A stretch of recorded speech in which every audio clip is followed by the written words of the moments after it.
From CBS New York in color, Face the Nation, a spontaneous and unrehearsed news interview with the Apollo 8 astronauts, Colonel Frank Borman, the command pilot of the mission, Captain James Lovell, who has logged more hours in space than any other man, and Lieutenant Colonel William Anders, for whom the trip to the moon was his first voyage into space.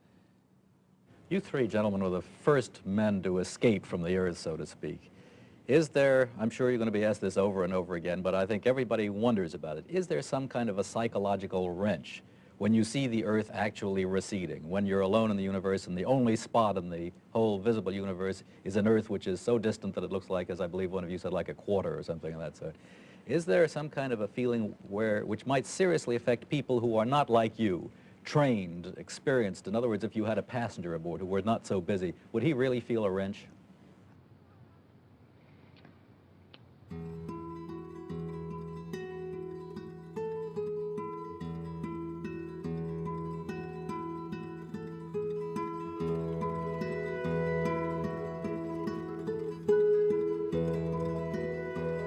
Never thought a bit about what it might mean to people on Earth.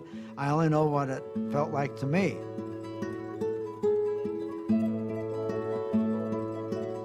What they should have sent was poets, because I don't think we captured in its entirety the grandeur of what we had seen.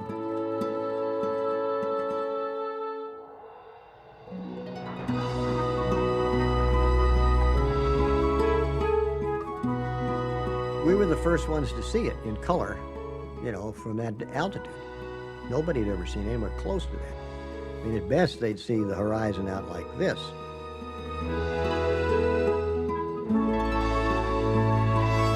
You don't see cities, you don't see boundaries, you don't see countries, you don't see people. It looks like the place is uninhabited.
When we went into orbit and then injected to the moon, there was absolutely no prior thinking about what the Earth would look like. Zero. And it was only when we were separated from the booster and able to turn around and sort of catch our breath and float over to a window did I say, wow, look at that, to myself. And neither Frank nor Jim had ever seen anything like that either.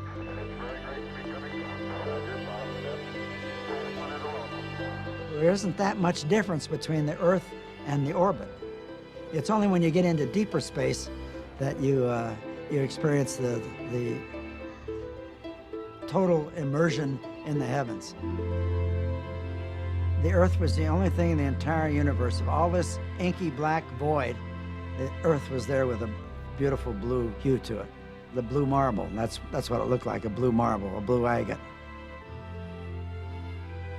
I had trouble orienting myself because I didn't know which end was north, which end was up.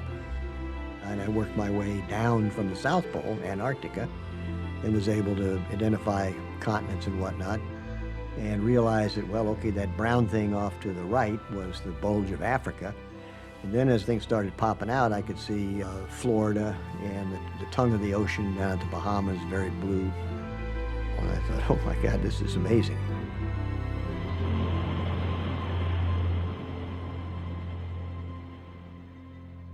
This was the first time that we actually escaped from the Earth. And at that time, I suddenly realized that everything in life is relative. When you're in a room your world revolves around those walls. When you're outside, then your world revolves around what your eye can see. And suddenly when you're in a spacecraft, you think in terms of oceans, of islands.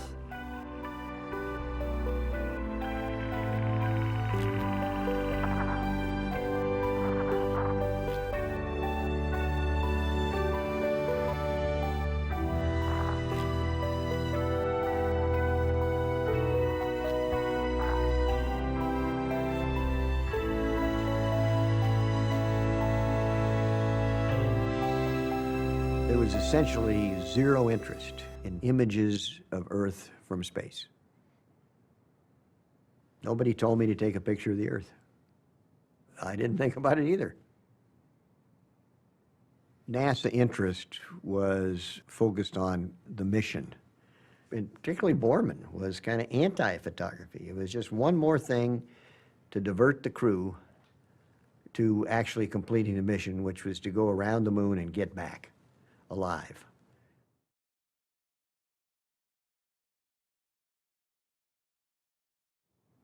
We didn't have any specific directions of the use of photography. We were all on the Earth, so we all knew about the Earth. They wanted photographs of something that was unusual, close-ups of the far side of the moon, and the Earth was strictly secondary. We had Hasselblad 70-millimeter cameras with a magazine that held 200 exposures of thin-based film. Looking back at the Earth, I'm thinking, man, that's pretty. I wonder what the right f-stop would be. Well, I always took 3 or 4.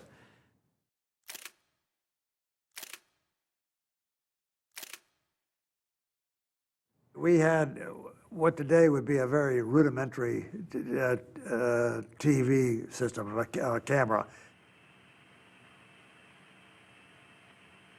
This transmission is coming to you approximately halfway between the moon and the Earth.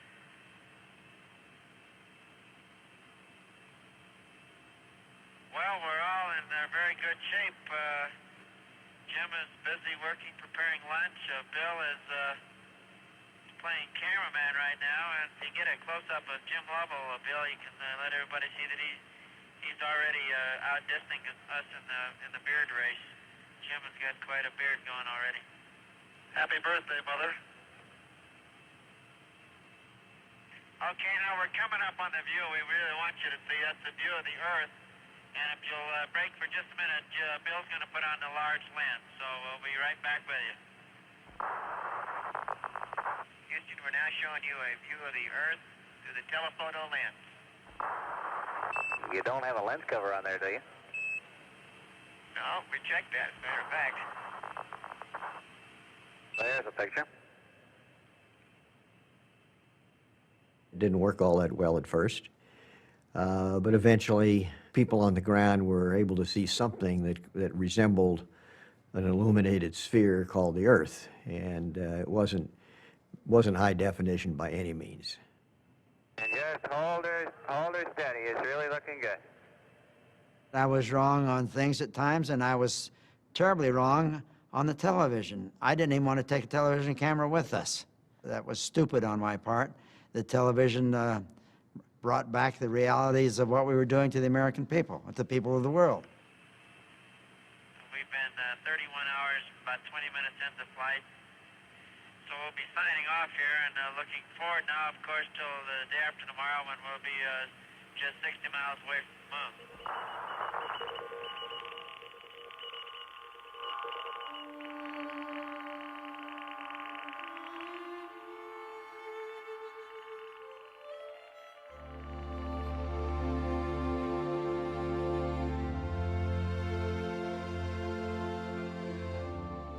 When you're in the space between the Earth and the moon, it's entirely different than when you're going around the Earth. Between the Earth and the moon, as you look out one window, if the sun is in that quadrant, you see sun and it's light as day. You look out the other window, and it's pitch black, because that window is in the shadow of the spacecraft. The dark side was like A night without a moon on a high Arizona desert. The skies are enormously illuminated by stars, more stars than you can imagine.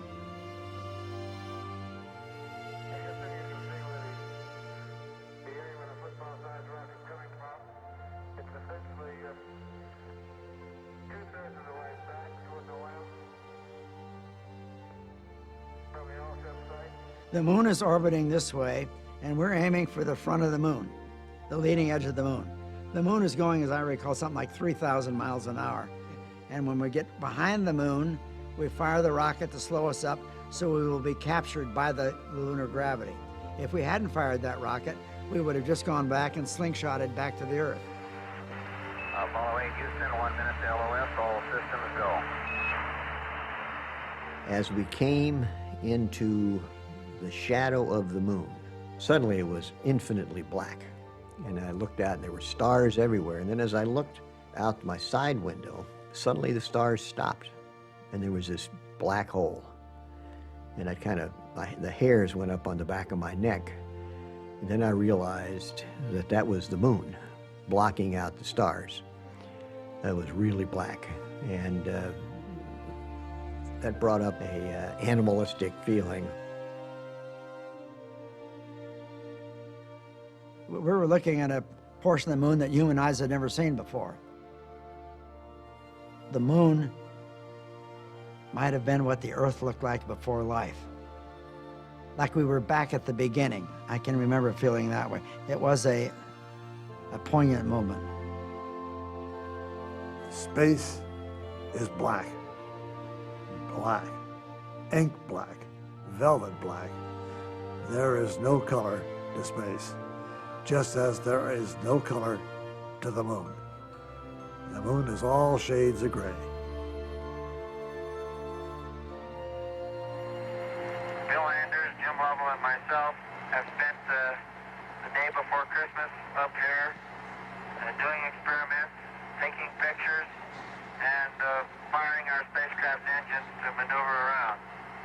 What we'll do now is follow the trail that we have been following all day and take you on through to a lunar sunset. The moon is a vast, lonely, forbidding type existence or expanse of nothing. It looks rather like clouds and clouds of pumice stone, and it certainly would not be a very inviting place to live or work. My job was to make sure the spacecraft kept running. And oh, by the way, if I had any time, I was the photographer as well. I was the guy stuck with the camera. It was a tangential job, and once I could show that the spacecraft was working well, my job was to take pictures of those craters. You know, it wasn't a Ansel Adams propose it just right, shades of gray. It was take the goddamn crater and move on to the next one.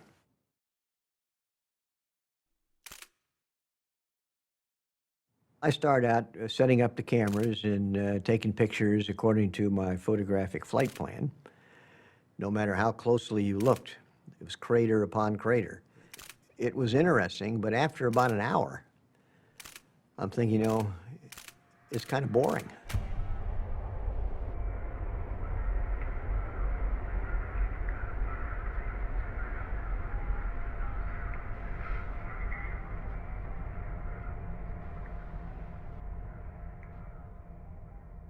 We've been spending all these revolutions looking at the moon.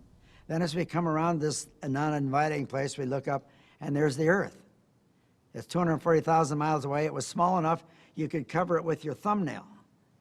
And everything we held dear, our families, our country, everything we held dear was back on that blue planet. That was a sense of awe. How in the world could this little ball, you know, exist in this vast universe of nothing? The fact that the lunar horizon was so ugly and stark, that amplified the beauty of the Earth. Wow, that's pretty. Hand me a roll of color quick, will you? Man, that's great. Where is it? Quick.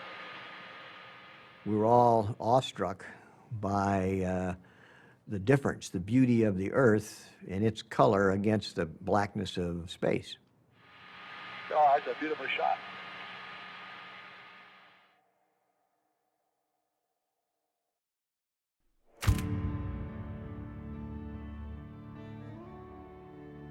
We had never had any discussion of taking an Earthrise picture before the flight or during the flight. And yet when we came over the moon on this flight, we looked up and there was this beautiful blue ball in the background. It all struck us immediately. Get that picture. This is the best picture we've got of the whole flight. It gave a contrast. It said that, hey, here are people looking from a different planet, looking back at what is our home.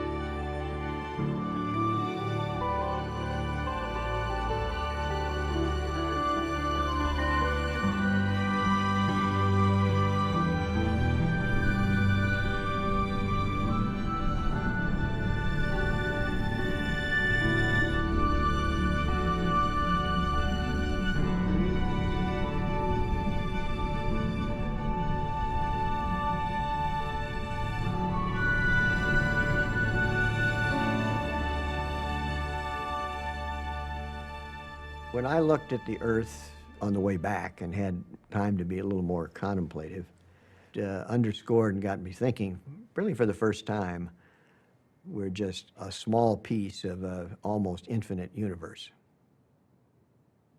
Before the flight, I was a Catholic and had communion from my old parish priest. But I must say that my faith was somewhat undercut as I looked back at the tiny Earth, and I imagined that if the Earth was the size of a golf ball, at 1 lunar distances, at 10 lunar distances, it was down to a BB. In 100 lunar distances, where it's hardly going anywhere in space, it's like a grain of sand. I got to thinking, is that really the center of the universe?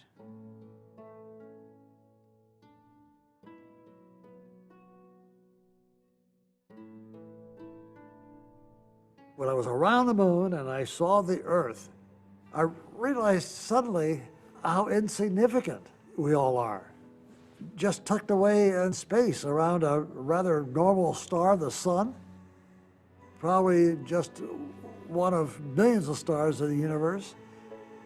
I personally thought that everybody would like to have that view as we did, to see the Earth as it really is.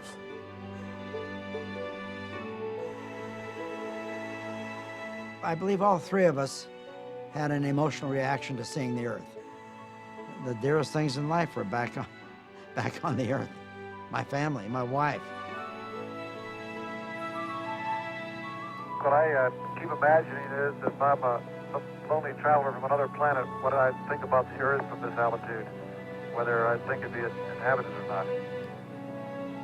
Well, I'm just kind of curious whether I would land on the blue or the brown part of the Earth. You better hope we land in the blue part.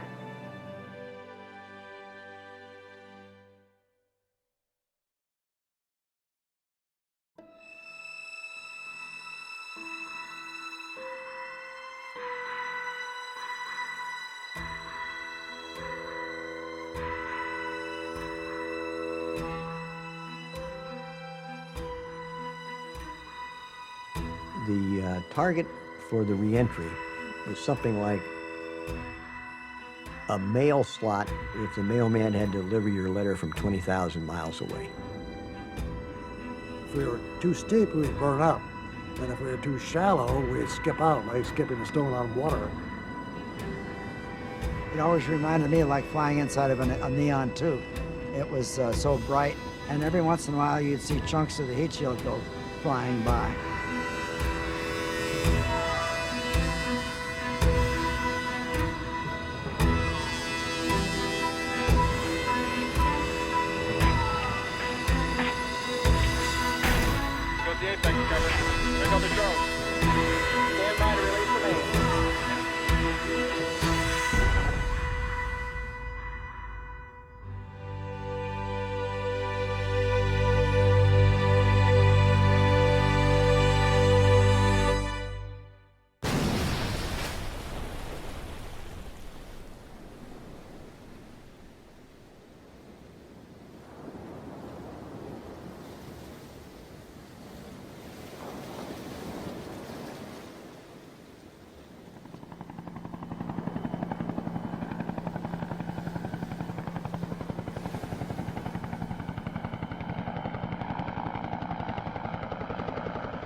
I really don't know what I can say in a situation like this. We're very grateful for your participation. You stayed out here over Christmas. A lot of the attention gets focused on the flight crew, but there's a great vast reservoir of people that support us, and I guess we all did this, and we appreciate your help very much. Thank you. Everything that I held dear was on this earth, and I got off the airplane, and there it was. My family and my co-workers clapping and cheering. That was probably the most emotional part of the flight for me, is the homecoming.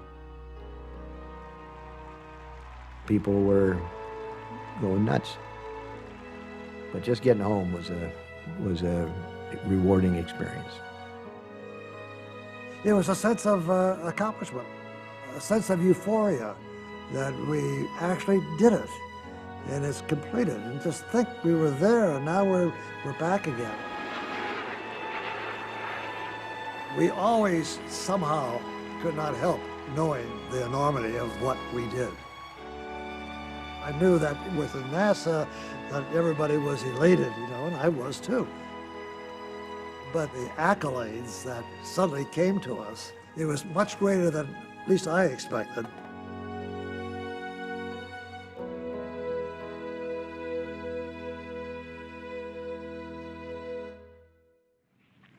Now, the question that we always receive, what was the most indelible view? What do you bring back?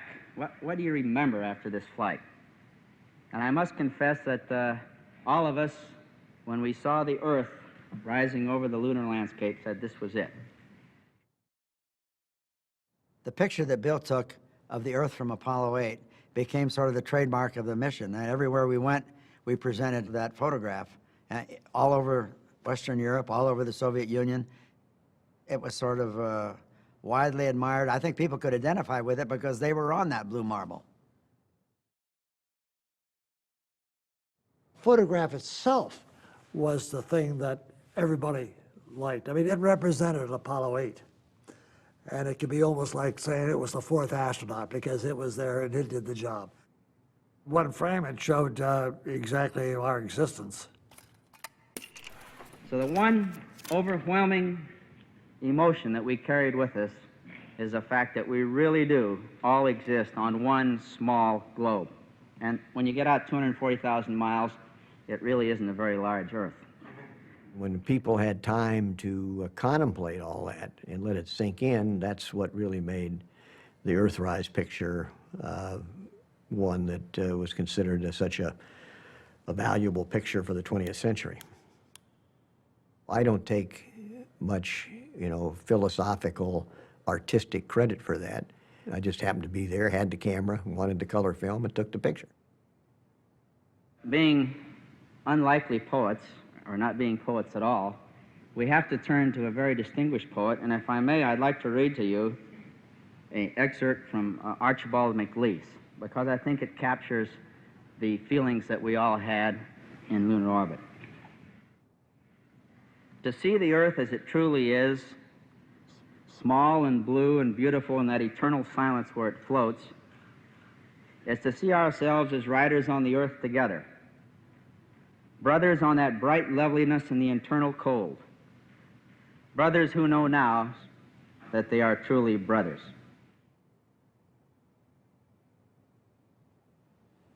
Gentlemen, since you've now established yourselves by your own admission as philosophers, I'd like to ask you a kind of a philosophical question. Do you think it's changed something in you? I notice, for example, you always refer now to the good Earth. You're hardly able to say Earth without saying good Earth, as though you'd gotten some new affection for this ball. I don't think it's changed anything in me, but it certainly has amplified a feeling, a basic feeling that I've had for many years about the Earth. I think it first started when Jim and I flew in Gemini, and you realize that these boundaries we have are really artificial ones. Well, you mentioned about, the Earth receding, and that feeling of mine that perhaps we wouldn't get back there, which of course would be natural, if you can only transform that into everybody on the Earth, that they really don't understand and realize what you have here until you leave it. I may be naive, but I think that we will eventually, through the space program and through this space exploration of away from the Earth and away from the totally nationalistic interest, we may, in some way, develop a closer relationship here among the people. I firmly believe that.